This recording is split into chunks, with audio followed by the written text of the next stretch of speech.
Recording stopped. Ahí, Ahora sí, ya está compartiendo, ¿no? perfecto. Entonces vamos a desarrollar esclerosis lateral amiotrófica. Por si acaso vamos a ver si alguien más quiere entrar. Pues, ya. Muy bien.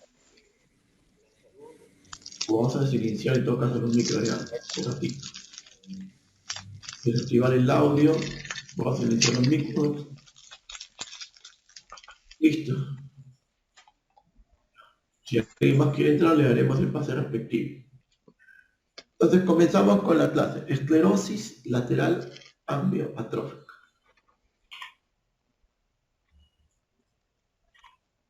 ¿No? Vamos a hablar de la generalidad de esta enfermedad, de los criterios para hacer el diagnóstico, por último del abordaje de esta enfermedad.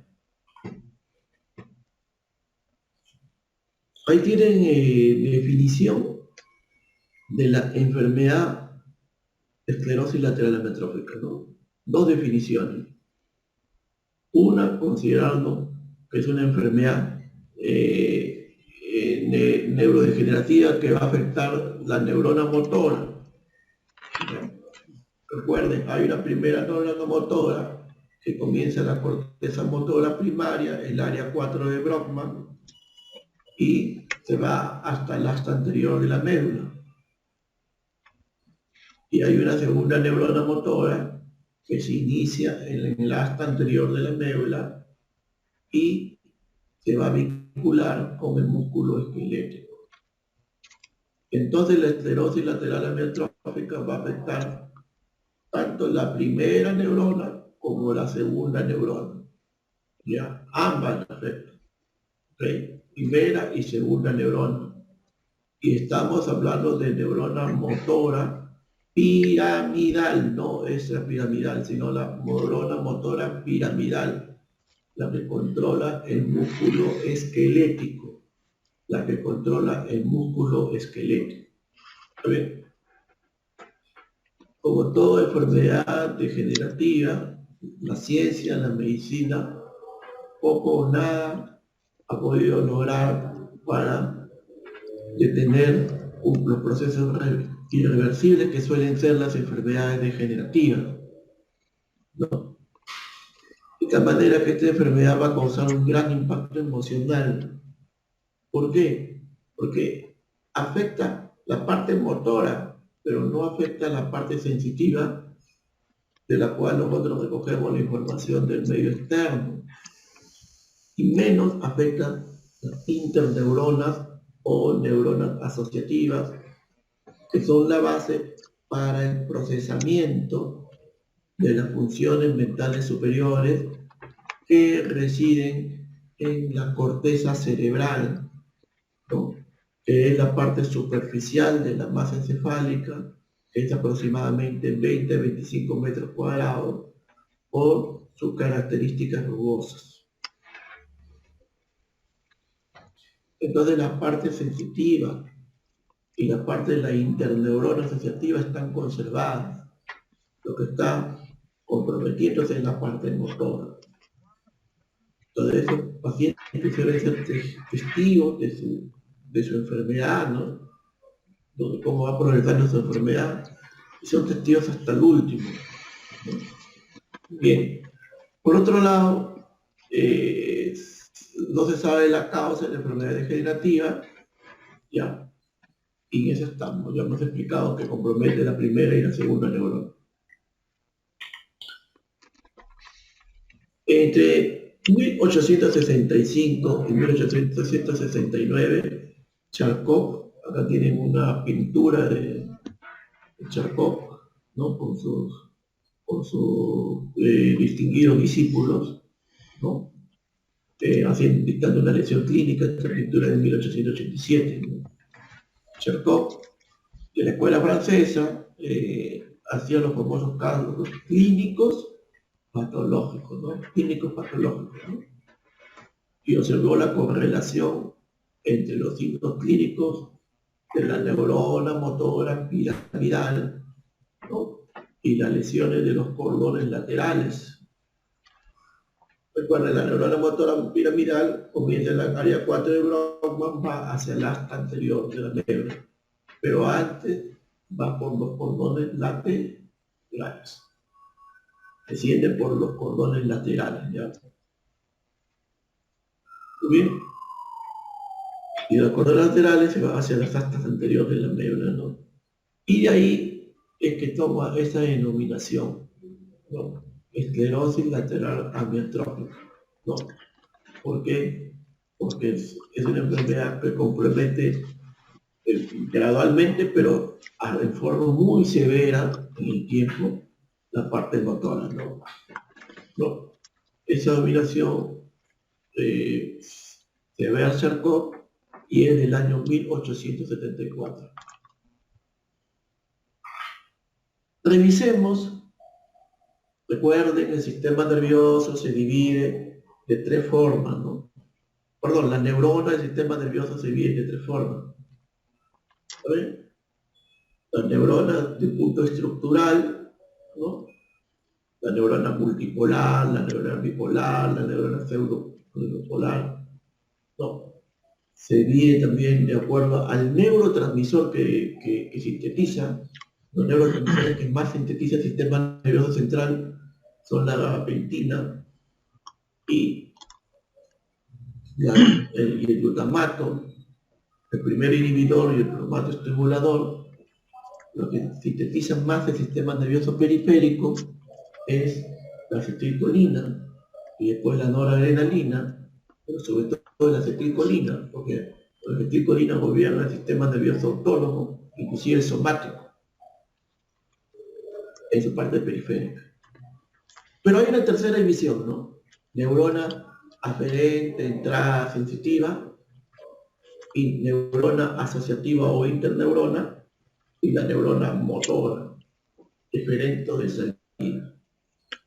Esta tiene dos neuronas, así igual como la neurona sensitiva, ¿no? Entonces, la primera nace, acá se puede claramente, de la corteza motora primaria, y al final va a llegar hacia el asta anterior de la médula, pasando por los cordones laterales, ¿no? Y ahí viene toda su secuencia, ¿no? A veces tienen núcleos de relevo, ¿no? Y la segunda va a ir del asta anterior de la médula hacia el músculo esquelético, ¿no? Entonces, todo esto es la vía que compromete la esclerosis lateral amiotrófica. Cuando ustedes acudan, bueno, si están en clínica, porque ustedes han pasado semiología, ¿no?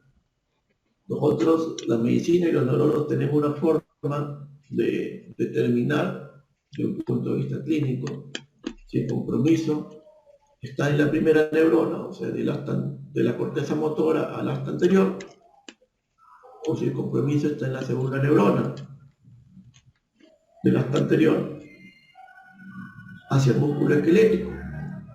Recuerden que la segunda neurona es nervio nomás, ¿no? Es nervio. La primera neurona es un tracto nervioso, ¿ya? O sea, si tengo una neuropatía, va a haber compromiso de la segunda neurona, no de la primera neurona. Tengo una neuropatía periférica. Entonces nosotros podemos clínicamente presumir si el compromiso está en la primera o en la segunda neurona, ¿no? Y sobre todo los reflejos, ¿no? Cuando es compromiso en la primera neurona, los reflejos van a estar exaltados, ¿no? Y cuando es la segunda neurona, van a estar atenuados, ¿no? Atenuados. Lo otro que ayuda es el tono, ¿no? El tono en la primera neurona va a estar aumentado, va a haber hipertonía. En la segunda neurona va a haber hipotonía, lo contrario, ¿no? Después lo otro que ayuda también son los reflejos anormales.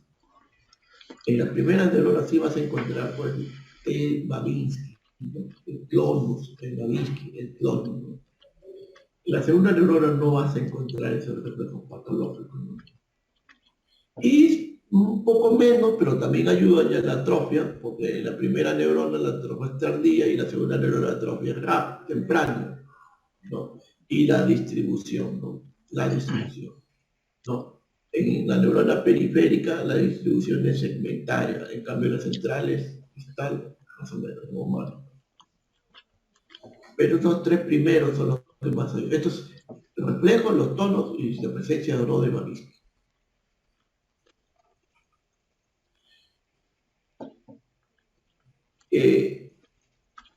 Se ha estudiado bastante esta enfermedad.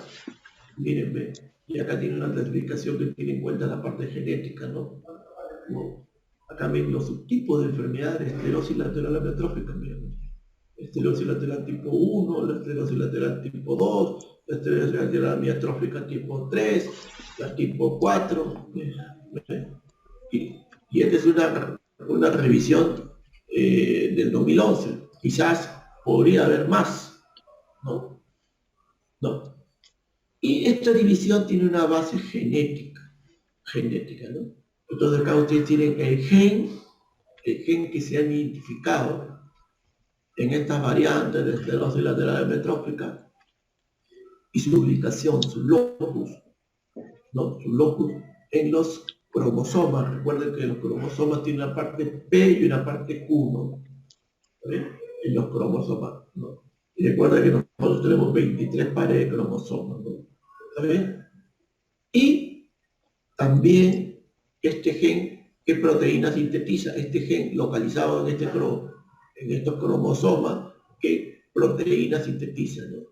¿Qué proteína sintetiza? ¿Qué proteína diferencialmente sintetiza? ¿No? ¿Ok? Entonces, desde un punto de vista genético, se está investigando, se está encontrando diferentes compromisos genéticos que van a dar la expresión de esclerosis lateral amiotrófica. Inclusive hay una combinación que pues vamos a ver que va esclerosis lateral amiotrófica y un tipo de demencia degenerativa. Es la demencia frontotemporal, que ven acá. La demencia frontotemporal. Cuando ustedes abordan el capítulo de la demencia, recordemos, la gran mayoría son demencias degenerativas, ¿no? Un 80%, digamos así, ¿no? La segunda gran mayoría son las demencias vasculares, un 60%, digamos, ¿no?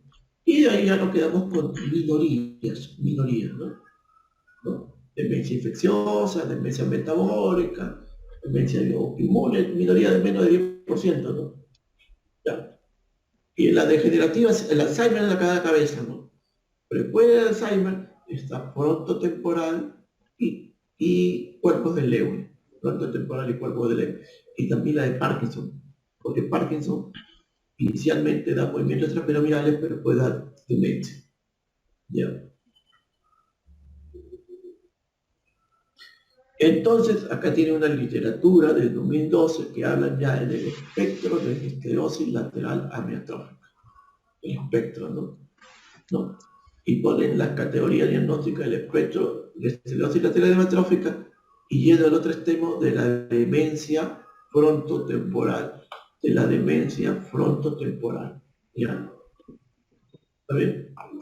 En la parte inferior tienen ustedes la esclerosis lateral amiotrófica más propiamente dicha, digamos, entre comillas, más propiamente dicha, ¿no? O sea, la que solo tiene una expresión motora, ¿no? La que compromete una primera neurona y una segunda neurona, ¿no? ¿Está bien?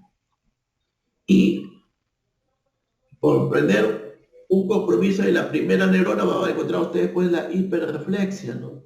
Van a encontrar la espasticidad, pero por tener un compromiso de la segunda neurona ustedes van a encontrar atrofia y fasciculación, ¿no? Pero acá ya tienen la variante es un leve deterioro comportamental, o sea, ¿no?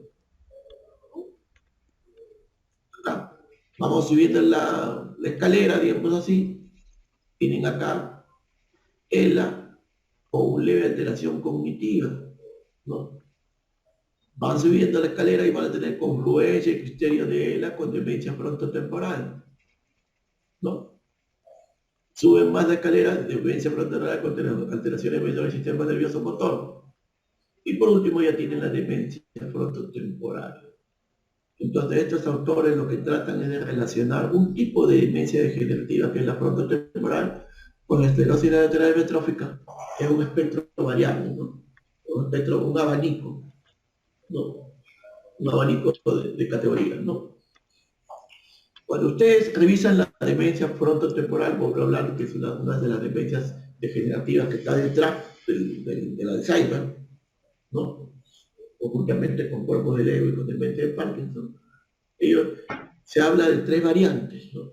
Tres variantes, ¿no? Y acá ustedes tienen las tres variantes. Una variante en los defectos de comprensión, ¿no? Errores de designación en lenguaje fluido. O sea, hay alteración sobre todo el lóbulo temporal en cuanto a la comprensión. Es como el compromiso de trastorno de lenguaje de fase por alteración del área Wernicke, la comprensión, ¿no? ¿Ya? Otra que ven acá es dificultades del lenguaje gramativo, una comprensión relativamente reservada. Esta más bien es la que se asemeja cuando hay un trastorno del lenguaje, ¿no? Una fascia de Broca, ¿no? O sea, comprende, pero tiene dificultades más bien para expresarse, ¿no? Y esta que ven más arriba, más bien tiene que ver con la parte frontal propiamente dicho, con la parte prefrontal, ¿no? ¿No? Entonces, va a haber problemas de la voluntad, problemas de la reflexión, ¿no? Problemas de desinhibición, apatía, ausencia de interés emocional. Topográficamente, esta demencia frontotemporal tiene un predominio prefrontal, la que ven acá. Esta tiene un predominio frontal posterior, porque ahí está el área de Broca. Y esta tendría un predominio temporal, porque ahí está el área de Wernicke, el área de la comprensión. Veamos ahora la epidemiología de esta enfermedad, ¿no? Esclerosis lateral amiotrófica. Se dice que su edad de comienzo es variable, ¿no? De los 20 años hasta edades avanzadas, de los 20 años, ¿no? Su pico de incidencia es entre los 55 y 65 años. Su pico de incidencia, o sea, su mayor incidencia, ¿no? Y la mayoría comienza entre 45 a 70 años. Entonces es una enfermedad sobre todo de la adultez que es mayor, de la adultez a la adultez mayor. ¿No? La relación entre hombres y mujeres oscila entre 1.2 a 1. Otra biografía habla entre 2.6 a 1, o sea, predominando los hombres, ¿no? Una biografía habla de 1.2 a 1 y otra biografía habla de 2.6 a 1, más o menos, ¿no? Ahora, el 90 a 90% de los casos son esporádicos, ¿ya? Pero sí es cierto que ya hemos visto, hay los casos familiares, ¿no? Y que son aproximadamente un 5 a 10%, ¿no? Ahora, han tratado de buscar diferencias entre los casos y probablemente no ha habido diferencias, ¿no? ¿Ya?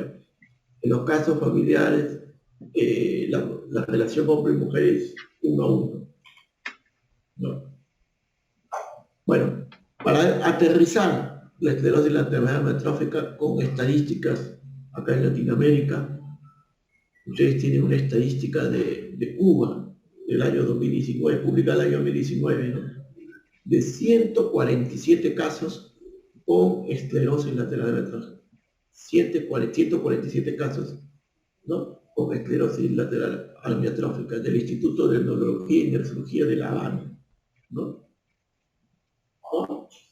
Y esta estadística, ustedes pueden ver claramente que mayor cantidad de pacientes con esclerosis lateral amiotrófica, ¿no? Se da entre los grupos etarios de 51 y 60. 51 y 60. ¿No? Y más o menos se corresponde con esta incidencia, ¿no? 55 a 65. Más o menos se corresponde con la incidencia mundial, ¿no? Segundo, 61 a 70, ¿no? 71 a 70, un poquito más arriba, ¿no? En cambio, 18 a 30, un solo caso, de los 147 casos de estudiados, ¿no? En este caso. Y observen que entre mujer y hombre son casi parecidos, pero siempre es un poco más hombre, como pueden ver acá. Un poco más hombre, excepto en mayores de 70 años, ¿no? Excepto en mayores de 70 años. ¿Ya? Vamos ahora a la epidemiología de esta enfermedad. Vamos a la epidemiología de esta enfermedad, ¿no? Ya, vamos a la epidemiología de esta enfermedad. Los estudios epidemiológicos han estimado una incidencia anual mundial de la enfermedad relativamente uniforme entre 0.31 en Hong Kong hasta 3.2, ¿no?, por 100.000 habitantes en Francia, ¿no? Estos extremos, 0.31 a 3.2, ¿está bien? Y si vamos a valores latinoamericanos, tienen ahí la prevalencia en México, 0.8, ¿no? 0.8, ¿no? ¿Ya? Un extremo también ya es Suecia, ¿no? 8.5 casos por 100.000 habitantes, ¿no? Si vas a América Latina, también tienes a Uruguay, que encontró 1.37 casos por 100.000 habitantes. Acá ustedes tienen la incidencia de prevalencia, ¿no? Incidencia de prevalencia de algunos países, en la cual también están los países latinoamericanos, ¿no? ¿No? En esta revista en 2016, ¿no? Entonces ven ahí países latinoamericanos como Uruguay, 1.37 por 100.000 habitantes, Ecuador 0.2 a 0.6 por 100.000 habitantes, Brasil 0.4 por 100.000 habitantes, ¿no? Alrededor de un caso por 100.000 habitantes, por menos, ¿no? ¿Ya? Ahora la pregunta es, ¿cuáles son los factores pronósticos adversos cuando un paciente padece esta enfermedad? ¿Cuáles son los factores pronósticos adversos cuando un paciente padece esta enfermedad, ¿no? Porque hay que recordar que esta enfermedad es mortal en un breve plazo, ¿no? Entre comillas, porque hay personas que van a la par con la tecnología, como el caso de un físico británico, ¿no?, y que se prolongó por su vida hasta por décadas, ¿no?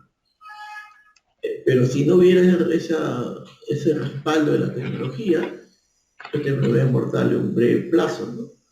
La mitad de las personas van a fallecer en menos de 3 años, un 80% en menos de 5 años, y más del 95% en menos de 10 años, según este informe de la Fundación del Cerebro, ¿no?, sobre el impacto social de la esclerosis lateral amiotrófica y las enfermedades neuromusculares, ¿no?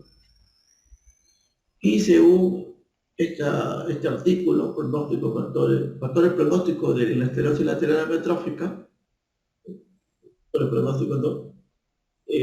son factores pronósticos adversos cuando se hace una consulta médica muy tardía, ¿no?, cuando la edad es superior a 50 años, o sea, mientras más edad tenga, cuando el predominio clínico sea atrófico, o sea, que rápidamente se atrofien los músculos, cuando se detecte un rápido deterioro de la capacidad vital forzada, ¿ya?, es que lo hace la espirometría. Cuando el inicio vulvar, eso es importante porque un grupo comienza con compromiso vulvar y otro comienza con compromiso en 4 extremidades, ¿no? También cuando se tiene en cuenta el estado de malnutrición y cuando hay afectación de las funciones cognitivas ejecutivas. Es en el caso que esté combinado con la demencia frontotemporal. Para ilustrar, cuando hay un deterioro rápido de la capacidad vital forzada, acá tienen diagramas que muestran movimiento respiratorio durante la respiración normal y durante la respiración e inspiración máxima, ¿no? Normalmente nosotros movemos un volumen tidal de 500 centímetros cúbicos, hay un volumen de reserva inspiratorio, ¿no? Un volumen de reserva expiratorio, acá está en la versión castellano de Guyton, ahí hay un errorcito, ¿no? ¿No? Y acá tiene la capacidad expiratoria, ¿no? La capacidad expiratoria. ¿Ya? Bueno, acá tiene usted la capacidad vital, ¿no? ¿Ya? Capacidad vital. Muy bien. Pero estos son volúmenes estáticos, ¿ya? También hay volúmenes dinámicos. Entonces, cuando es dinámico se habla de capacidad vital forzada. ¿Ya? Muy bien, acá tiene la misma estadística de La Habana, la misma estadística del Instituto de Neurología y Neurología de La Habana, con 147 casos, para que ustedes puedan ver en dónde habría el inicio del compromiso motor, dónde se daría el inicio del compromiso motor, ¿no? En estos 147 pacientes. Y ven que si sumamos 51 más 35 sería 86, 86 sería sistémica, o sea, en las extremidades, y 53 sería vulvar. ¿Vale? 86 sería sistémica y 53 sería vulvar, ¿no? Entonces, más o menos 36% de casos en esta estadística, un tercio de casos de la esclerosis lateral amiotrófica comienzan vulvar. Vuelvo a insistir, ¿por qué es importante eso? Porque cuando comienza a vulvar es un factor de mal pronóstico, ¿no? Recuerden que la edad mayor de 50 años, ¿no? El comienzo vulvar, la disminución rápida de la capacidad vital forzada son factores mal pronósticos, ¿no? Son factores más pronósticos. Y más o menos, a ver, sería 57, 58% comienza en las extremidades, o 60%, digamos, ¿no? ¿Ya? Muy bien. Acá también tienen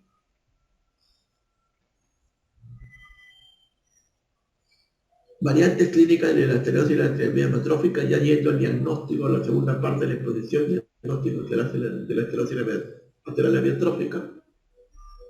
Acá tienen la presentación clásica, ya, la presentación clásica, ¿no? Que compromete las extremidades. Hemos visto que acá en el estudio de La Habana compromete más frecuentemente las extremidades superiores.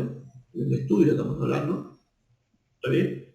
Y este hemos dicho que es la más frecuente, ya hemos visto que más o menos 60% de casos, o 2/3 partes, de esclerosis lateral amiotrófica comienza con compromiso de las extremidades, ¿no? Es el más frecuente. Y este grupo tiene una supervivencia, digamos, intermedia, ¿no? Si la vamos a comparar con la otra, que es el ELA vulvar, que lo ven acá en la parte inferior, ¿no? Que tienen acá, cuyo compromiso es el trastorno del habla, la disartria, ¿no? Una tercera parte, ¿no? Que afecta justamente los pares craneales 9, 10 y 11 y 12, ¿no? Afectar a estos pares 9, 10, afecta a la parte vulvar, ¿no? ¿Ya? Y como se deteriora y se paraliza la parte vulvar, estos pacientes fácilmente pueden cursar con neumonía de aspiración, ¿no? Y esto hace que estos pacientes a la larga fallezcan un poco más tempranamente que los que tienen esclerosis lateral clásica. Entonces acá ya tienen la clásica que afecta a las extremidades y la vulvar que afecta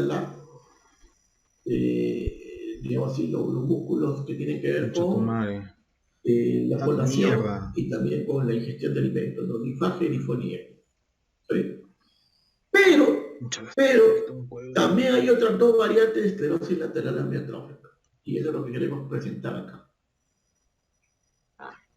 La esclerosis lateral primaria, ya, la esclerosis lateral primaria y la atrofia muscular progresiva. ¿No? La esclerosis lateral primaria va a afectar solo la primera neurona, la neurona que va de la corteza motora primaria hacia la asta anterior de la neurona, ¿no? la neurona que va de la corteza motora primaria, el área 4 de Brodmann, hasta el asta anterior de la médula, ¿no? O sea, la estenosis lateral amiotrófica solo va a comprometer la primera neurona. Aunque los estudios dicen que a la larga, ¿no?, un año ya después, empieza a afectar la segunda neurona, ¿no? O sea, bien difícil que estenosis lateral solo se quede en el tiempo o el compromiso de la primera neurona. Se va a quedar por años, pero a la larga va a aparecer el compromiso de la segunda neurona. ¿Ya? Entonces, como solo compromete una neurona, entonces la supervivencia va a ser más larga, ¿no? Como solo compromete la primera neurona. En cambio, la atrofia muscular progresiva también solo compromete una neurona, pero en este caso va a comprometer la segunda neurona, la que va de la asta anterior de la médula hacia el músculo esquelético, la que va del asta anterior de la médula hacia el músculo esquelético, ¿no? Y eso va a hacer que prolongue también su vida. Estos no son los que están acá en estadística, en otros, ¿no? Que son muy poco frecuentes, Pero sí hemos visto nosotros en el hospital, sí hemos visto estos casos, ¿no? Son muy poco frecuentes. ¿Ya?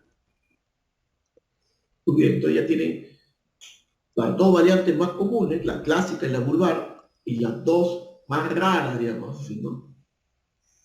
La esterosis lateral primaria, que afecta a la primera neurona motora, y la atrofia muscular progresiva, que afecta a la segunda neurona motora. Y acá tienen un diagrama, ¿no?, de diferentes presentaciones de esterosis lateral amiotrófica, un poco para complicar, digamos, este cuadro, ¿no?, por la prestigiosa revista Nature de 2014, ¿no? Donde, miren, acá describen las áreas donde se compromete la primera neurona, compromete la esterosis lateral amiotrófica, ¿no? Acá está señalando la corteza motora primaria, ¿no?, el área 4 de Brodmann, ¿no? Y acá está señalando los cordones laterales también, ¿no? También. Muy bien. Y acá están viendo diferentes presentaciones, ¿no?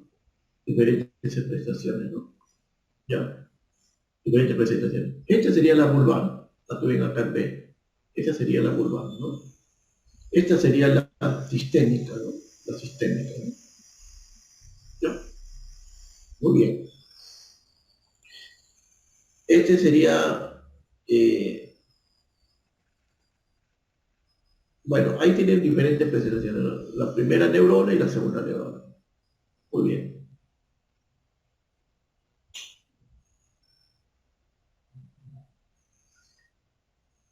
Acá también tienen un resumen, ¿no? Resumen, ¿no?, de la vulvar, ¿no? 55 casos, y espinal serían 92 casos, ¿no? Vulvar y espinal. La espinal es la clásica, pero también incluye acá está incluyendo también la de la primera y la segunda neurona, ¿no?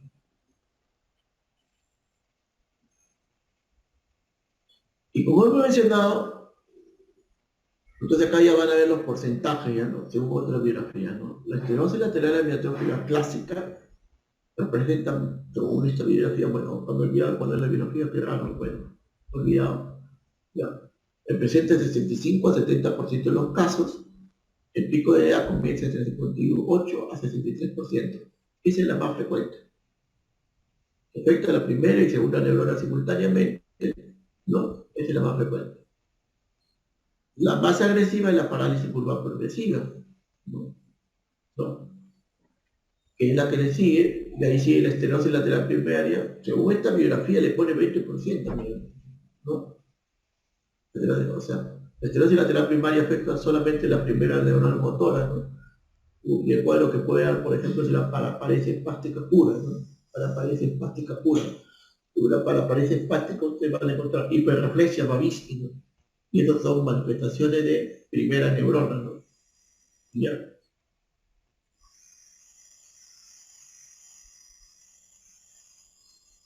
Y como decía, es bien difícil que se quede en el tiempo solo con compromiso en la primera neurona. A la larga compromete la segunda neurona, ¿no? A la larga, ¿no? ¿No? Acá le pone un progreso hacia la segunda neurona después de 3 años o más, ¿no? Y acá tiene otra variante que lo consideran mucho menos frecuente, que es la atrofia muscular progresiva, que es justamente la que compromete la segunda neurona, ¿no? Ya, es más común en varones que en mujeres, ¿no? Tienen también ustedes criterios diagnósticos para la esclerosis lateral amiotrófica. Clásicamente, los criterios diagnósticos eran los criterios de El Escorial, publicados en 1994. El Escorial, publicados en 1994. Después también se ido posicionando estos criterios diagnósticos de Arlene en 1998, ¿no? Qué pendejo. Entonces, estos criterios diagnósticos van de diagnóstico de sospecha, que ven acá al extremo derecho, diagnóstico posible, diagnóstico probable, diagnóstico definitivo. Diagnóstico definitivo, ¿no? ¿No? En el Escorial, diagnóstico definitivo es que haya signos de primera neurona y signos de segunda neurona en 3 regiones. Signos de primera neurona y signos de segunda neurona en 3 regiones. ¿Ya? Los signos de la segunda neurona, nosotros también lo podemos encontrar a través de un estudio neurofisiológico. Ese estudio es la electromiografía, ¿no? A través de un estudio neurofisiológico yo puedo encontrar los signos de la segunda neurona, la electromiografía, ¿no? Puedo encontrar como signo de la segunda neurona fasciculaciones, ¿no? Fasciculaciones. Corresponde a la segunda neurona, ¿no? En cambio, la primera neurona yo lo voy a encontrar desde un punto de vista clínico. También la segunda neurona la puedo encontrar desde un punto de vista clínico, porque hemos visto que desde un punto de vista clínico la primera neurona tiene hiperreflexia, hipertonía, Babinski, ¿no? Y de un punto de vista clínico, la segunda neurona va a tener hipotonía, hiporreflexia y fasciculación, ¿no? O sea, la clínica me ayuda, ¿no? Pero para la segunda neurona también me ayuda bastante la electromiografía. Ya. Bueno, y acá tienen los criterios de Raulí, ¿no? En la cual son los signos de la primera y segunda neurona, pero no solamente clínicos, sino electrofisiológicos. Y no solamente en extremidades, sino región vulvar y en las 2 espinales. O sea, no solamente clínico, sino electrofisiológico, y no solamente región vulvar, sino en espinales, ¿no? Es un poquito más moderno los criterios. Muy bien. Acá también tienen ustedes síntomas y signos que van a dar estas presentaciones de esclerosis múltiple. Vuelvo a explicar.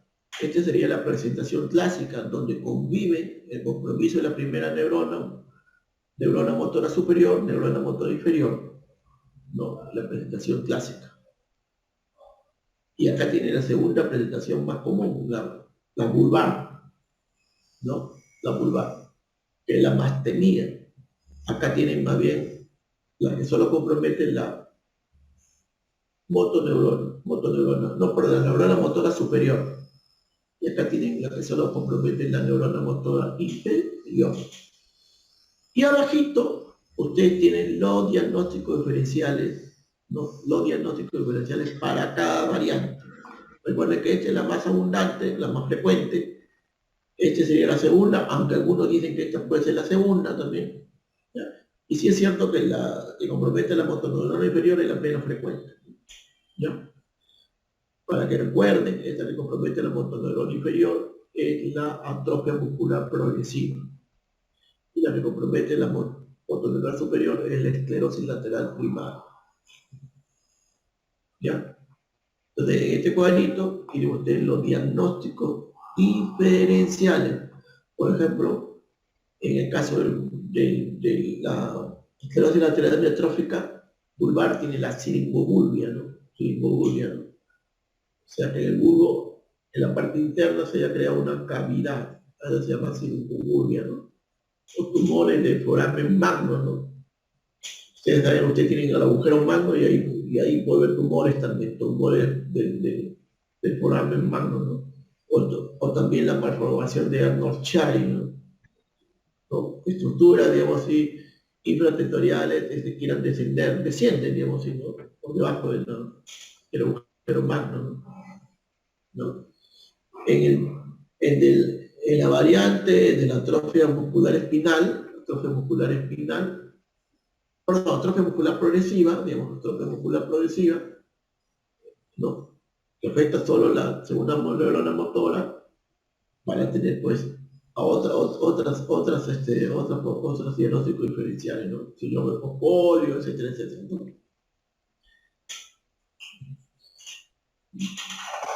Recuerden que esta enfermedad es una enfermedad progresiva que progresivamente, valga la redundancia, va restando función a quien lo padece, ¿no? Va restando función hasta llevarlo pues al fallecimiento, ¿no? Entonces, por eso que nosotros solemos evaluar su estado funcional, ¿no? Su estado funcional, para ver en el tiempo Concha tu madre, morí. cómo va, ¿no? Cómo va, si se está sesionando o si va progresando, ¿no? Entonces acá tiene una escala de clasificación funcional para la esclerosis lateral amotrófica, una escala, ¿no? Que incluye el respirar, el subir escaleras, la marcha, la deglución, la escritura, la salivación, el acostarse y arroparse, ¿no? Cada cierto periodo se hace esta escala para ver cómo va su evolución, ¿no? Su progresión, digamos, de esta enfermedad, ¿no?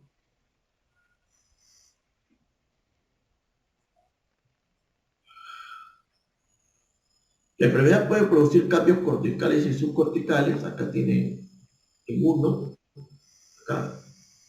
¿Por qué? Porque afecta la corteza motora primaria. Entonces la corteza motora primaria, acá ustedes pueden ver, ¿ya? Puede producir esos cambios corticales y subcorticales, ¿no? Acá, ¿ven? Degeneración puede producir. ¿Ven? Acá tiene un T2, Es hijo de... un protocolo de resonancia T2, y acá tiene un protocolo de resonancia T1. T2 y un T1. ¿Ven? Otro es el compromiso de la vía piramidal. Y recuerden que la vía piramidal va a bajar por la cápsula interna. Es como un abanico, ¿no? Un abanico, ¿no? O sea, la corteza motora primaria baja como un abanico por la vía piramidal por la cápsula interna. Y va a descender para encontrarse con la médula, ¿no? Entonces en esta flechita blanca, ahí ven la vía piramidal, ¿no? En teoría se está degenerando, ¿no? La vía piramidal se está degenerando, ¿no? Recuerda que por la vía piramidal baja la primera neurona motora, por la cápsula interna. Esta vía piramidal va a llegar al asta anterior de la médula por los cordones laterales, ¿no? Recuerden que de la corteza motora primaria, área 4 de Brockman, va a ir hacia el asta anterior de la médula, ¿no? La vía piramidal. A veces se llama también, esos son tractos córticos espinales, porque nace en la corteza y va a hacer la médula espinal, ¿no?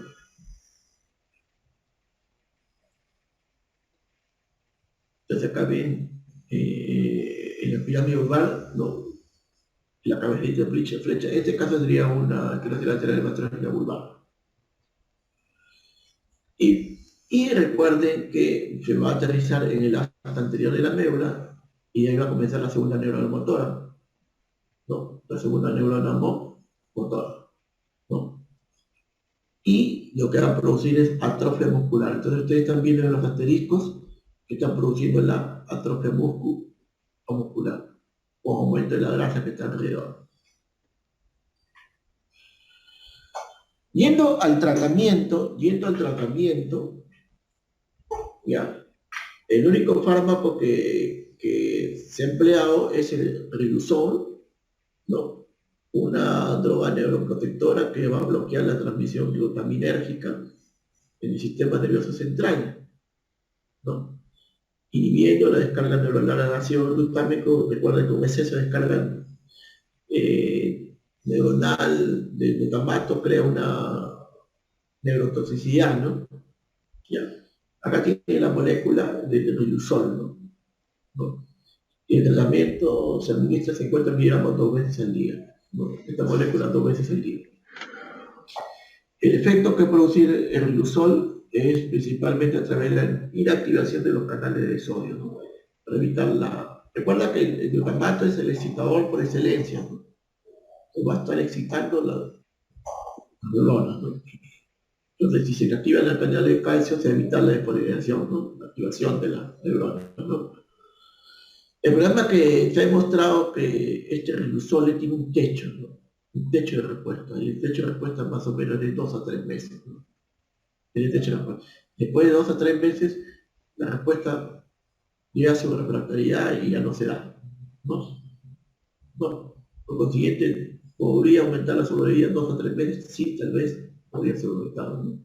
Pero después ya no lograría ese efecto de riluzol, ¿no? Y es una molécula de muy altísimo costo.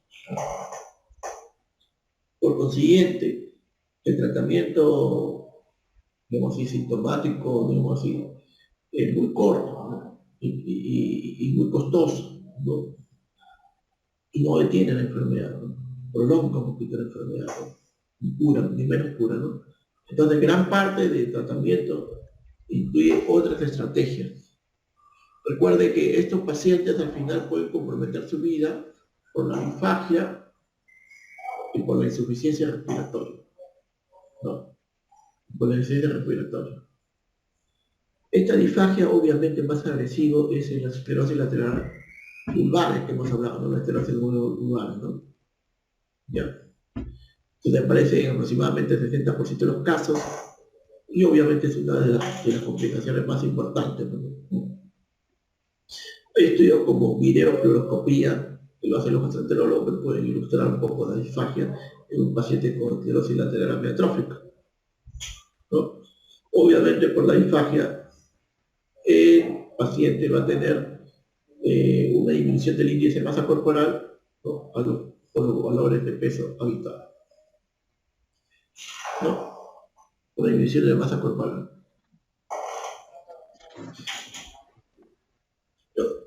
¿Qué hacer con un paciente que empieza a cursar con disfagia? Primero hay que tratar de hacer una rehabilitación dilutoria, ¿no? Una rehabilitación dilutoria, ¿no? Para que prolongue su ingesta, ¿no? Sin necesidad de otra alternativa. Después, adaptar la consistencia de los alimentos, o sea, de sólidos y pasándolo más a blandos, después a líquidos, ¿no? Adaptándolo. En un momento dado ya no se va a poder, van a tener que colocarle sondas nasogástricas, ¿no? Sondas gastrogástricas, ¿no? Inclusive sondas nasogástricas que duele bastante, ¿no? De Nela, como ejemplo, ¿no? Pero la sonda nasogástrica también tiene su techo y empieza a deteriorar todo su aparato digestivo alto, ¿no? También tiene su techo y va a empezar a deteriorar todo su aparato digestivo alto, ¿no? ¿No? Entonces, al final, estos pacientes van a terminar en una gastrostomía endoscópica percutánea, ¿no? Al final van a terminar en una gastrostomía endoscópica percutánea. La alimentación se le da directamente a través de la gastrostomía, ¿no? Y acá tiene usted gastrostomía endoscópica percutánea, ¿no? La técnica introducida en 1980 por Koch y Audebre es actualmente el método de elección de nutrición enteral para los pacientes de incapaces nutrientes, entre ellos la esclerosis lateral amiotrófica avanzada, porque esto no va en los que comienza la esclerosis lateral amiotrófica, sino en la enfermedad avanzada, ¿ya? Entonces acá ven cómo el cirujano, ¿no? Determina el punto donde va a colocar el catéter, ¿no? Acá ven cómo coloca el catéter, ingresa al estómago, cómo lo fija, ¿no? Cómo lo fija, de ahí lo lleva al esófago y acá queda ya la gastrostomía, ¿no?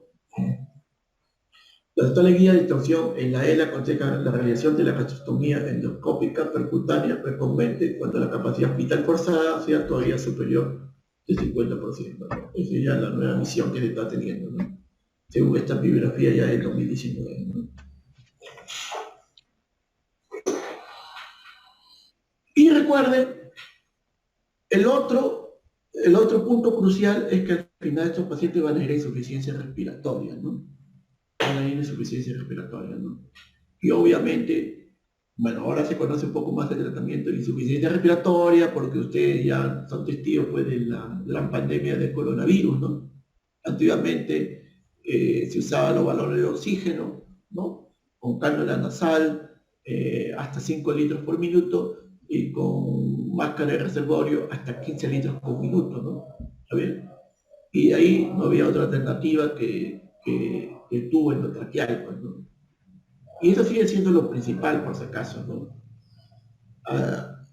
Alternativo al tratamiento con valores de oxígeno, que recuerden que requiere que ustedes constantemente recarguen una logística. Actualmente hay los dispensadores de oxígeno, que ustedes ya lo conocen por la pandemia del coronavirus, ¿no? Estos dispensadores no datan muchos años, y en estos años no se están dando. Y en la pandemia recién han arribado con fuerza, ¿no?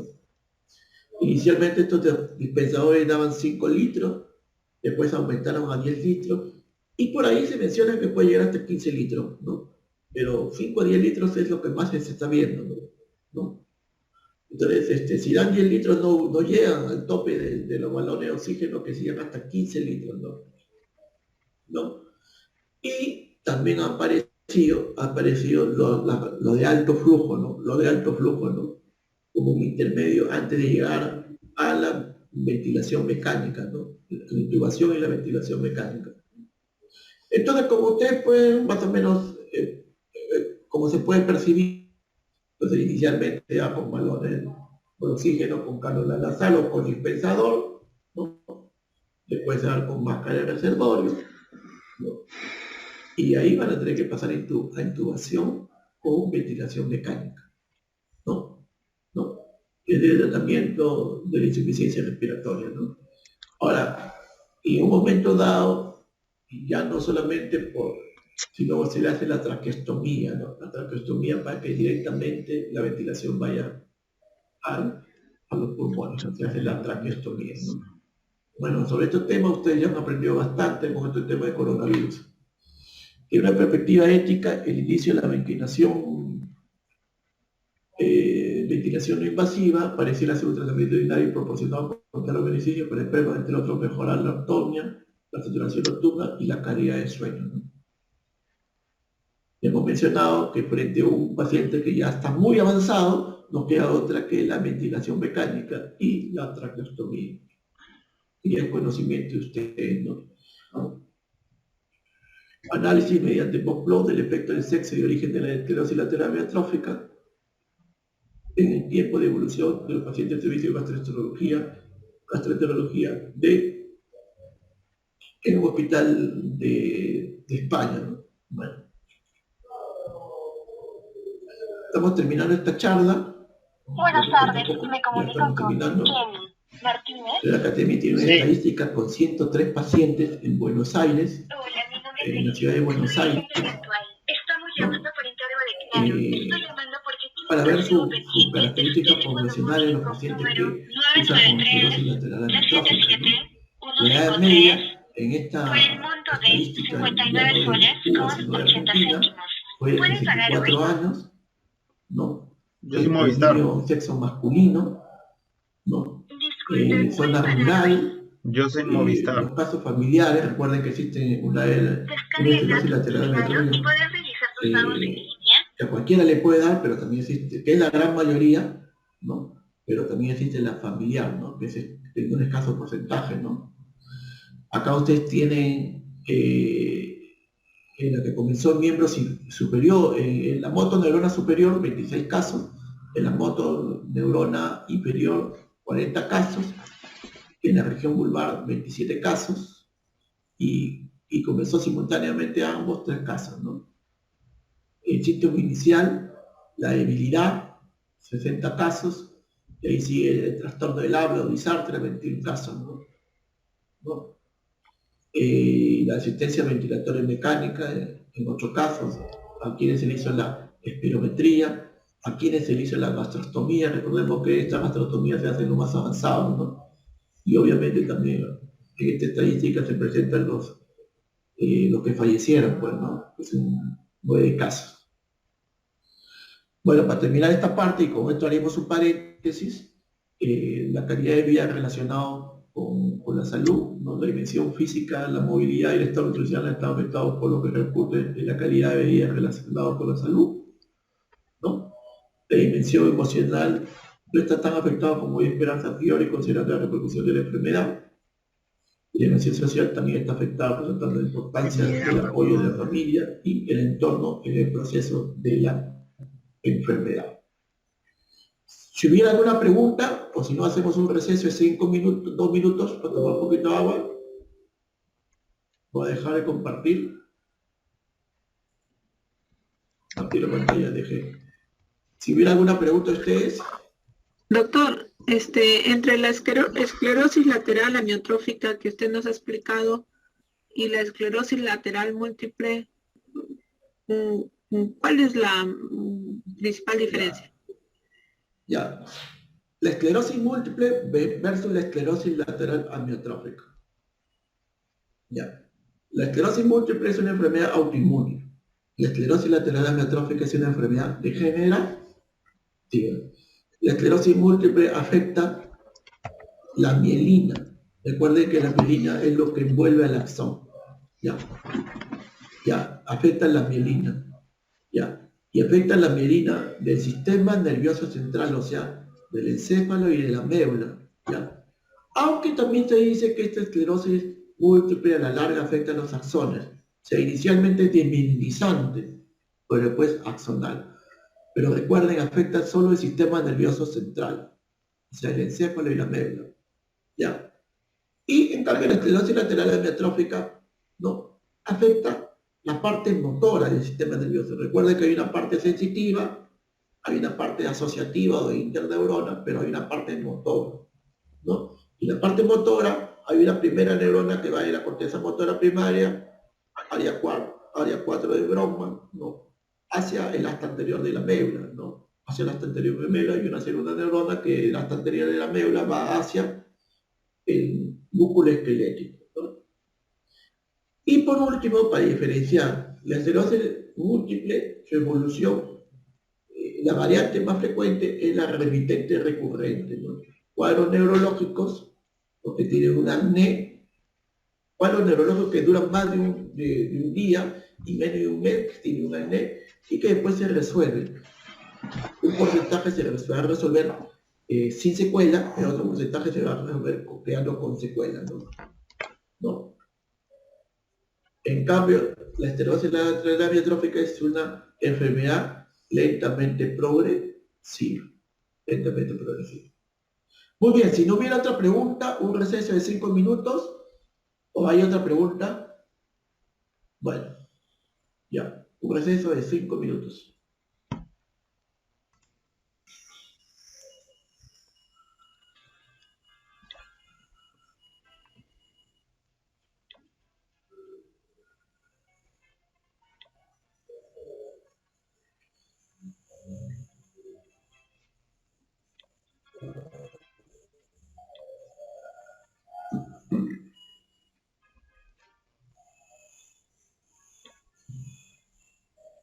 Ya, bueno, buenas noches con todos.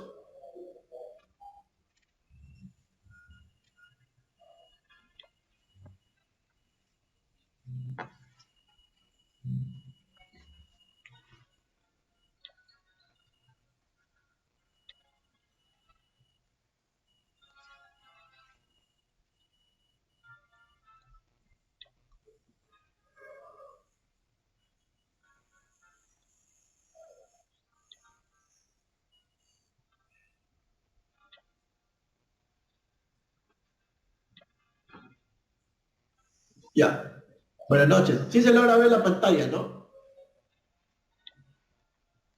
O le he silenciado a ustedes, vamos a ver. Sí se ve, doctor.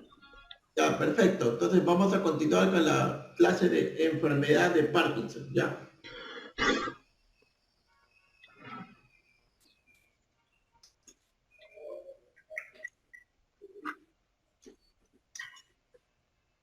Vamos a ver generalidades. Doctor, solo estamos viendo el escritorio. Doctor, solo se ve, no se ve el PPT. Ya, perfecto. Vamos a volver a compartir, a ver si sucede eso. Ahí. Sí, doctor, ya se ve. Ahora sí. Entonces, desarrollemos ahora la clase de enfermedad de Parkinson. ¿Ya? Ustedes en la foto ahí tienen a James Parkinson, 1755-1824, ¿no? En 1817 agrupó un grupo de pacientes que tenían estas características. Por un lado, parálisis y por otro lado, agitación, ¿no? Y justamente estos 6 casos de parálisis y agitación justamente nos dan las características clínicas principales de esta enfermedad, ¿no? Que es una enfermedad que compromete el sistema motor extrapiramidal, ¿no? Por un lado va a haber un cuadro rígido y hipocinético, parálisis rígido y hipocinético, y por otro lado va a haber un cuadro tembloroso, ¿no? Agitante, ¿no?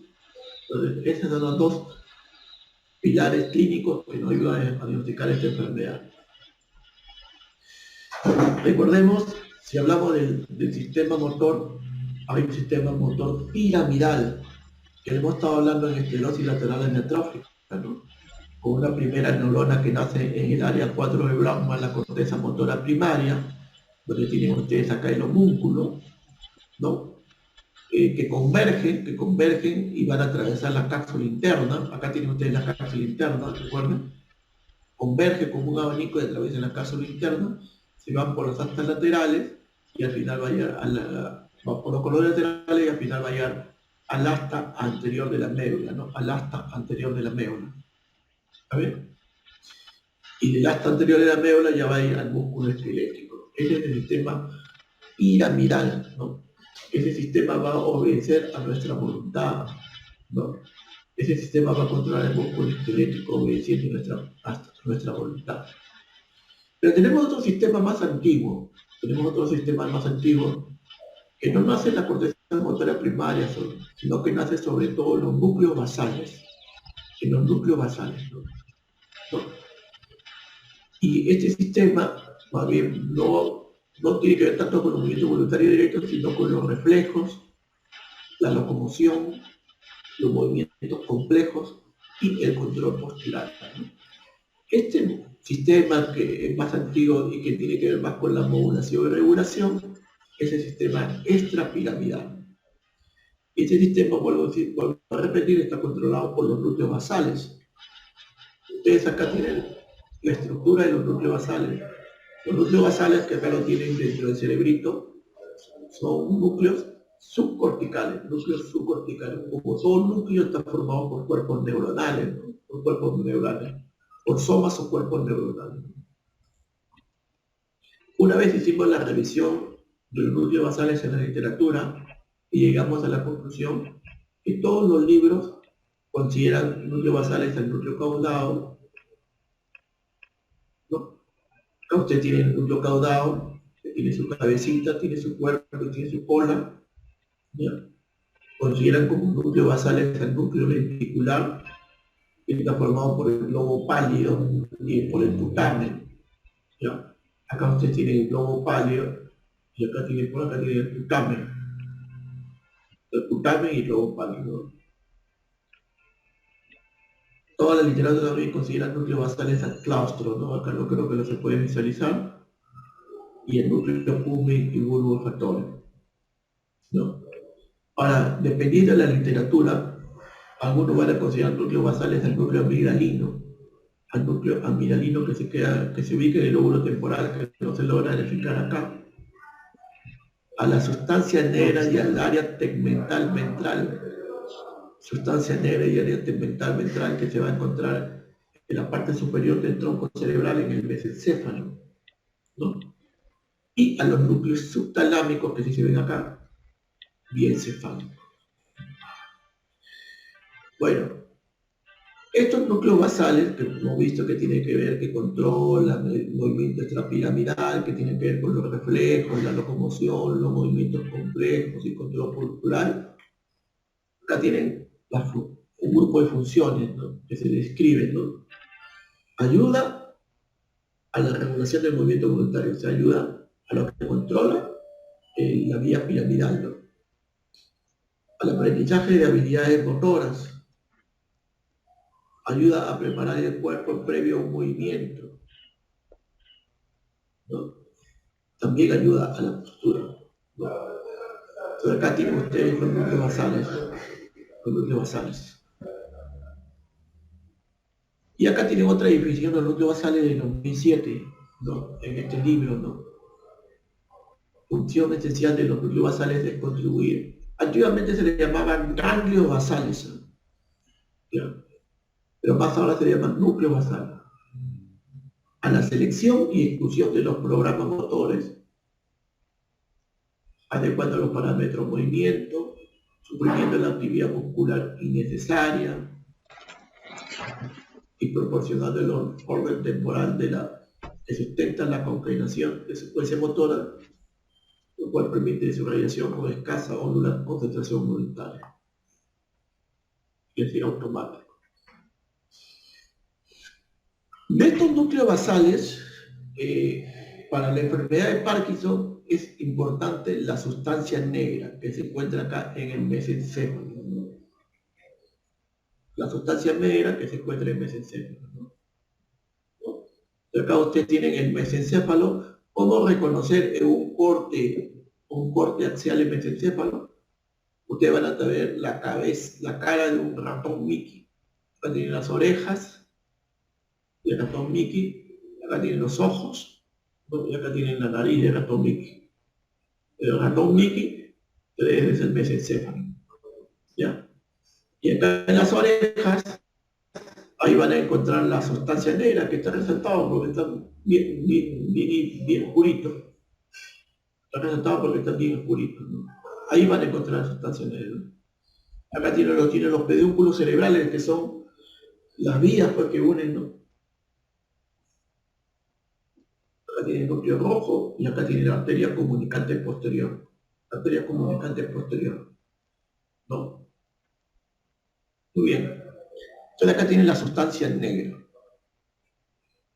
que tiene una crucial importancia para el Parkinson, porque la sustancia negra es la que secreta sobre todo dopamina. No es la única estructura, pero es la principal estructura que secreta dopamina.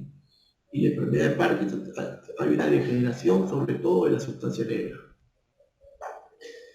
¿Ya? Y al ver una degeneración de la sustancia negra, habría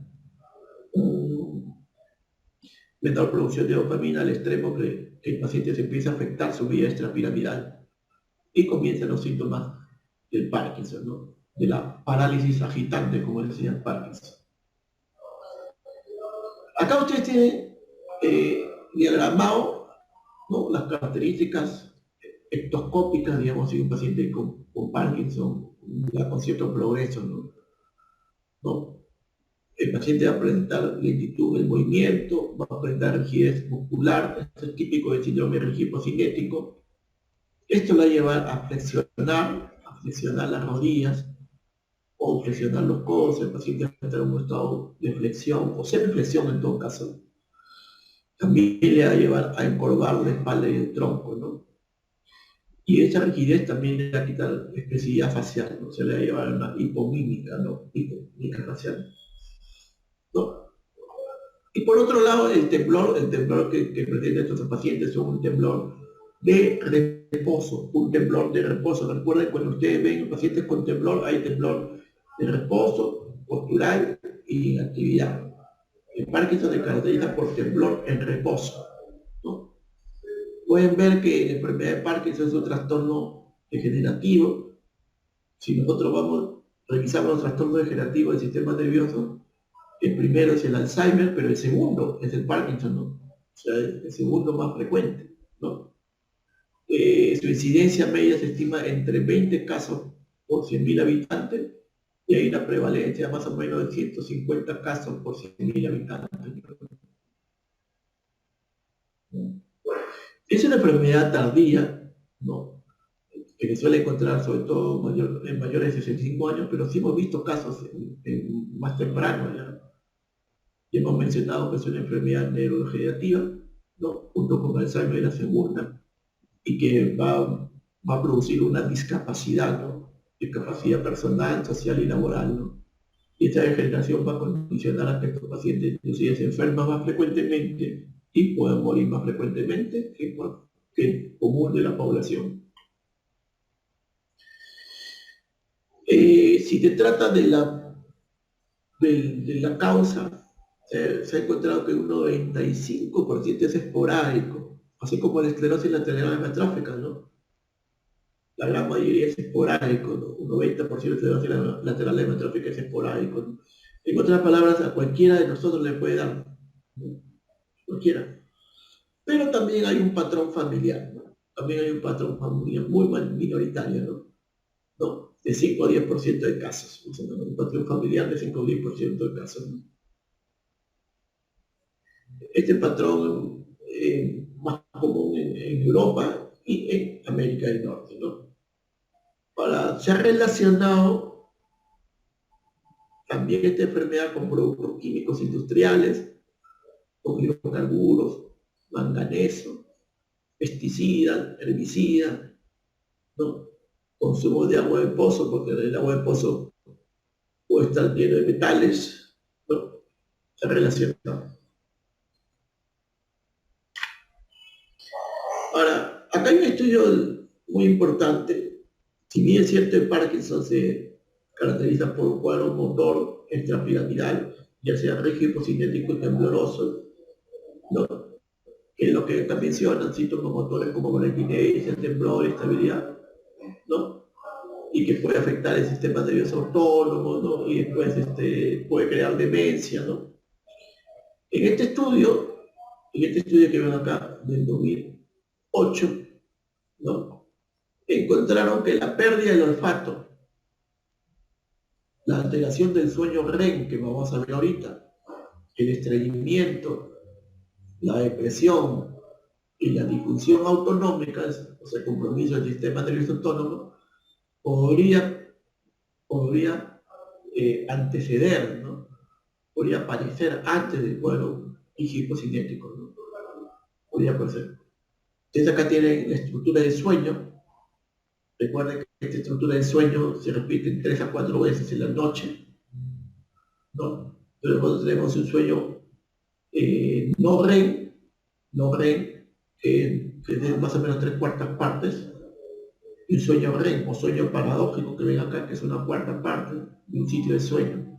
El ciclo de sueño es sobre todo no REM, 3/4 partes, ¿no? Y una 1/4 parte REM. Si desestructuramos el sueño no REM, está constituido por 4 fases. La fase más larga es la segunda fase. O sea, nosotros más paramos en fase 2 cuando dormimos, ¿no? 50% de nuestro sueño es fase 2, ¿no? Y que sí es importante la fase 3 y fase 4, ¿no? El sueño profundo, ¿no? Para el restablecimiento de nuestro sistema nervioso y también para la memoria. Bueno, ustedes acá tienen el sueño paradójico, ¿no? Entonces habría alteraciones en el sueño paradójico con un paciente con enfermedad de Parkinson temprano.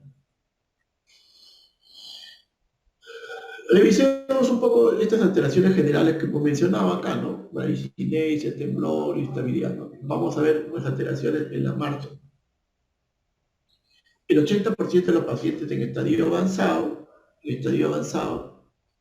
van a presentar alteraciones de los reflejos posturales y alteraciones graves en la marcha, ¿no? Y abajo tienen descrito una descripción bien minuciosa de esa marcha, ¿no? Una descripción bien minuciosa, ¿no? Por eso le hemos copiado de este artículo, porque está bien descrito, ¿no?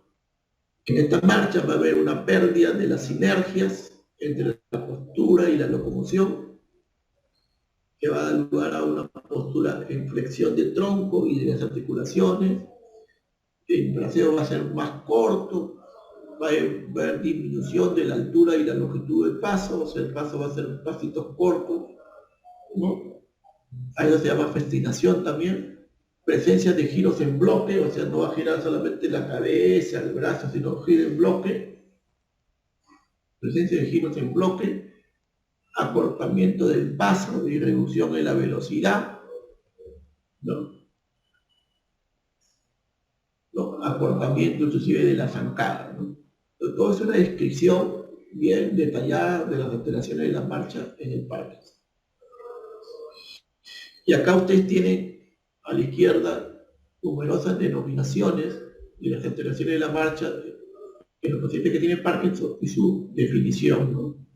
En los pacientes que tienen Parkinson, recuerden que tienen un síndrome hipocinético, esto se puede desdoblar en acinesia, dificultad al iniciar la marcha, realizar los giros, hipocinesia, acortamiento de la longitud del paso, poca elevación de los pies del suelo, pobre braceo, bradicinesia, disminución de la velocidad de la marcha, aumento de fase de apoyo, acronocinesia, variabilidad del paso, o sea, no hay regularidad en el tamaño del paso, trastornos posturales, tendencia a la flexión, ¿no? Pérdida de la sinergia postura-locomoción, dificultad para movimientos simultáneos y secuenciales, ¿no? Bueno, veamos ahora los criterios diagnósticos para esta enfermedad, ¿no? Y vamos a ver los criterios diagnósticos de Reino Unido y después de Estados Unidos, ¿no? Son los dos más utilizados, del Reino Unido y de Estados Unidos. En el Reino Unido hay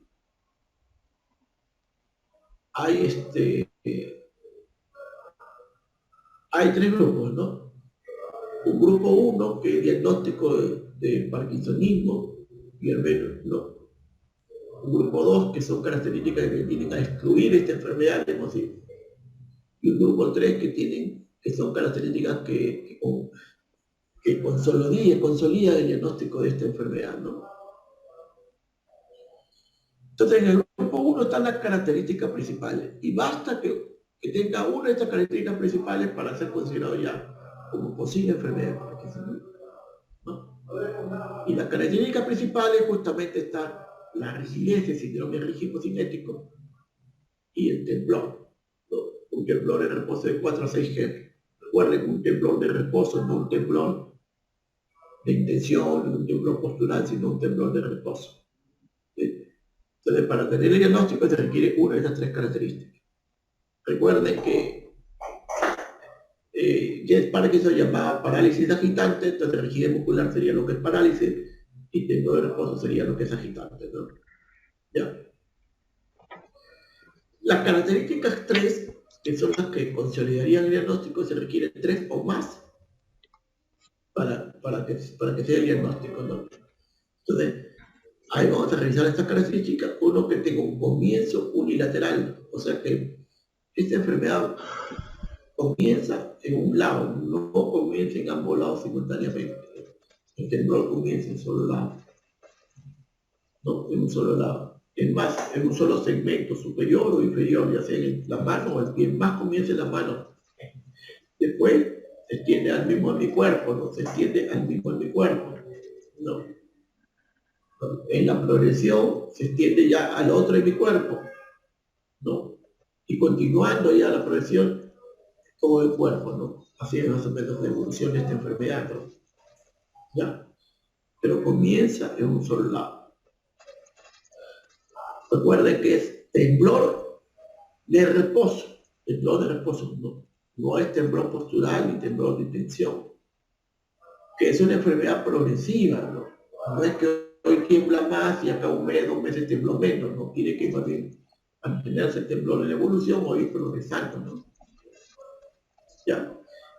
Y no solamente comienza unilateral, sino que la simetría persiste, a pesar de que después se compromete el otro lado del cuerpo, la simetría persiste, o sea, donde se comprometió primero sigue comprometiéndose más que el otro lado, ¿no? Parkinson o miastenia son las dos enfermedades que tienen una asombrosa respuesta al fármaco, ¿no? Si usted tiene un paciente con miastenia gravis, usted le da la piridoxicina, ¿no? El paciente con miastenia gravis se caracteriza por debilidad ondulante, usted le da la piridoxicina, mejora. Y si no mejora, queda la duda si es miastenia, queda una franca duda si es miastenia. Igual Parkinson.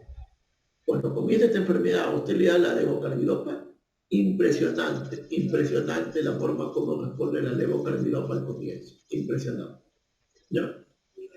Bueno, a la derecha ustedes ya tienen los criterios que más bien alejarían este diagnóstico, ¿no? Por ejemplo, el signo de Babinski, ¿no? El signo de Babinski es una expresión no extrapiramidal, sino una expresión piramidal. Y acá estamos hablando del síndrome del compromiso motor extrapiramidal. Entonces, el signo Babinski no tendría por qué ver, porque es compromiso piramidal, no extrapiramidal, ¿no? Encefalitis tampoco, pues, ¿no? Porque estamos hablando de compromiso motor extrapiramidal, ¿no? Parálisis ocular de la mirada, bueno, tampoco. O sea, acá van a encontrar numerosas características que alejan seriamente que lo que está padeciendo el paciente sea Parkinson, ¿no? Presencia de un tumor cerebral o hidrocefalia comunicante, bueno, tampoco, pues, ¿no? Y acá ustedes tienen los criterios para el diagnóstico de enfermedad de Parkinson de los Estados Unidos, ¿no? Va a haber un grupo A, ¿no? Aspectos característicos de la enfermedad de Parkinson, igual el temblor en reposo, igual la rigidez, ¿ya? Acá le he agregado la bradicinesia, ¿no? La bradicinesia, que no está acá, ¿está bien? Y le ha agregado el comienzo asimétrico, que tampoco no está acá. Acá va bien está la inestabilidad postural, ¿no? Son criterios diagnósticos distintos, ¿no? De dos escuelas distintas. Y acá tiene los grupos B, aspectos sugestivos del diagnóstico alternativo, o sea, lo que aleja que esto sea Parkinson, lo que sería acá el paso 2, ¿no? Por ejemplo, inestabilidad postural, ¿no? Pensaríamos más en una atrofia multisistémica, ¿no? Síntomas severos de disautonomía, pensaríamos también que es una atrofia multisistémica, ¿no? Parálisis nuclear de la mirada, pensaríamos que fuera una parálisis nuclear progresiva. Entonces, lo que aleja una enfermedad de Parkinson, ¿no? Y la combinación de ambos habla de ya, nos da para diagnóstico posible de enfermedad de Parkinson, diagnóstico probable o diagnóstico definitivo. El diagnóstico definitivo, según esta escuela, es bien complicado, porque el diagnóstico definitivo se va a lograr con una confirmación histopatológica del diagnóstico. Entonces, bien, es casi imposible que una persona de enfermedad de Parkinson se haga una biopsia para hacer un diagnóstico, ¿no? Es casi imposible. Lo que sí a veces se hace es cuando fallecen, ¿ya? Pero tampoco, ¿no? Tampoco. Por eso es que lo definitivo tiene que ver con biopsia. Vamos al tratamiento de esta enfermedad.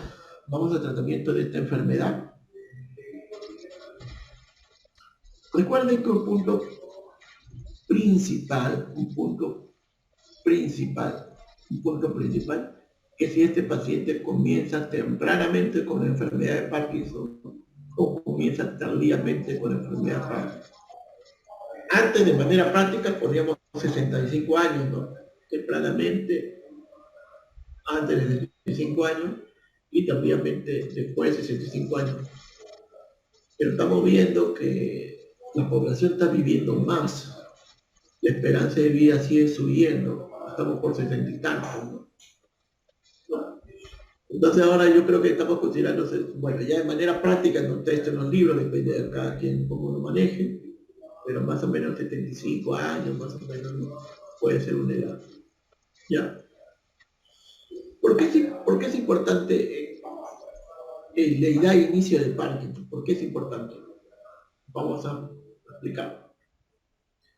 Recuerden que el tratamiento estándar, el tratamiento principal para la enfermedad de Parkinson es el uso de levodopa-carbidopa o levocarbidopa.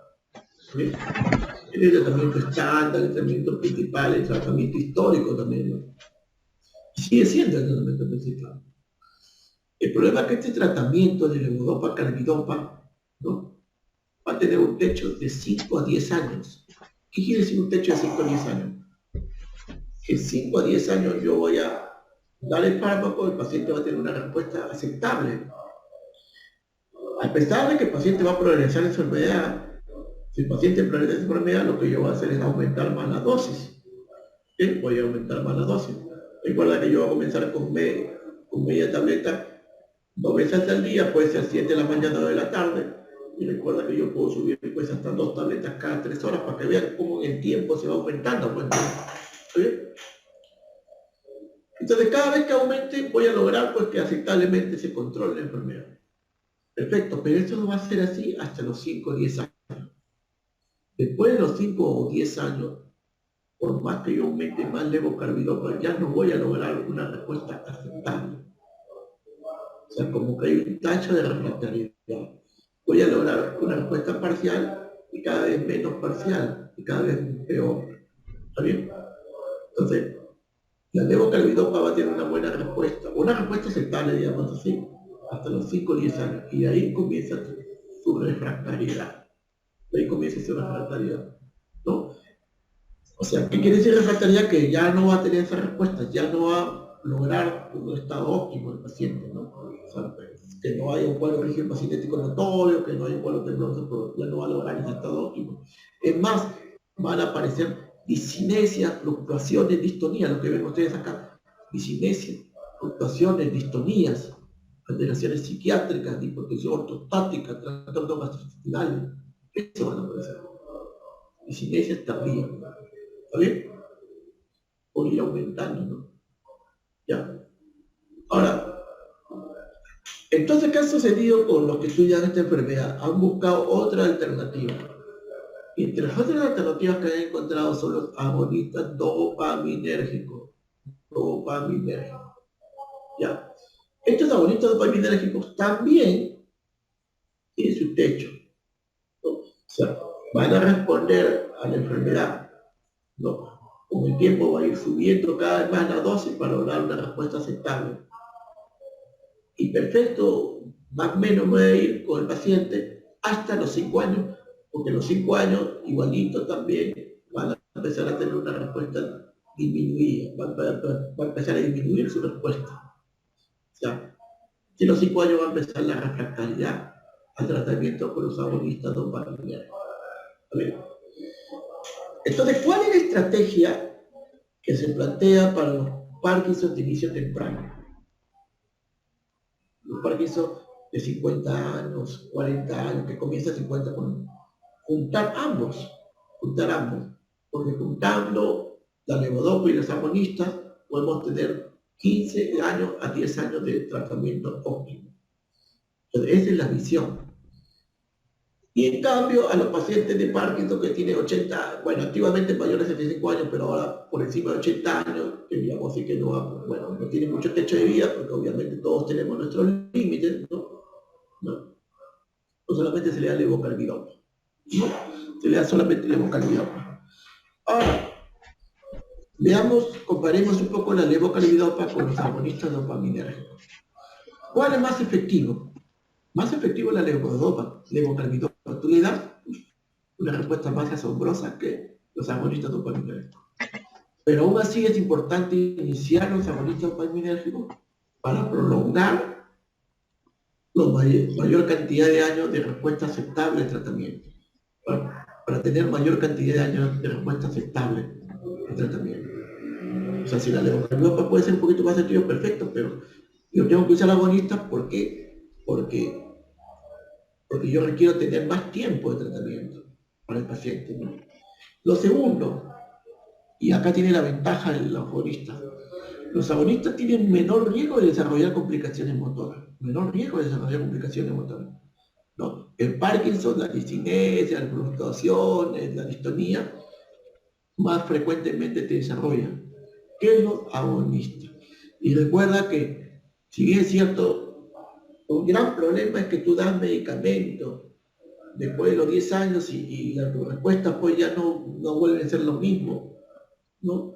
El paciente ya no logra responder como antes del paciente, perfecto. Pero otro gran problema, y a veces más terrible, es que estos pacientes empiezan a hacer cuadros como la disinesia, fluctuaciones y distonías, cuadros motores, adversos, ¿no? Y en ese sentido, es importante también los agonistas dopaminérgicos porque tienen menor riesgo de desarrollar complicaciones motoras, ¿no? ¿Está bien? Entonces, por dos razones es importante juntar el agonista dopaminérgico con la levocarbidopa, ¿no? Y es importante, sobre todo en el Parkinson temprano, en Parkinson y no tan crucial, ya digamos así, a los pacientes que le dan Parkinson muy tardíamente, ¿no? A los 80 años, ¿no? Ahí no tan crucialmente, pero lo que le dan tempranamente sí es fundamental juntar, ¿no? Entonces tienen dos claras ventajas. Ahora vamos a ver la tercera después que vamos a comentar, dependiendo del tiempo, creo que el tiempo, bueno, ya estamos en el tiempo. Bueno, lo van leyendo y la próxima semana comentamos, ¿ya? Más bien, si hubiera alguna pregunta.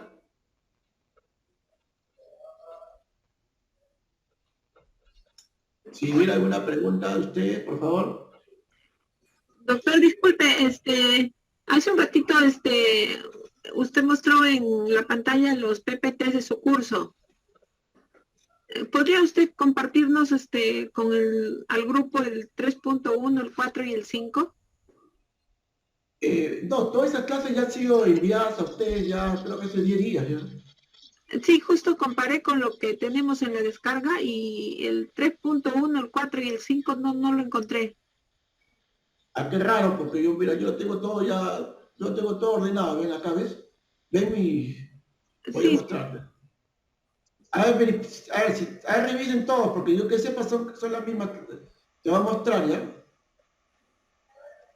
Que sepa es lo mismo, pero voy a dar tiempo para revisar, ¿ya? Miren, ¿Laura ve mi pantalla? sí, el 3.1, el que está en enfermedades cerebrovasculares. Ah, ya, no, ese está error, ese es error todavía. O creo que no, pero déjame un ratito. Por algo le he puesto 3.1. No, ese está erróneo, ese no debe estar ahí. Ah, ya, yo quería ver si nos podía compartir el 3.1. No. ¿Y el 4 y el 5? Ese es el único. No, ya todo le he compartido, todo le he compartido. A todo se lo he enviado, se lo puedo volver a enviar, no hay problema. ¿Quieres el 4 y el 5? Sí, Ya, doctor. te lo voy a enviar. Este está erróneo.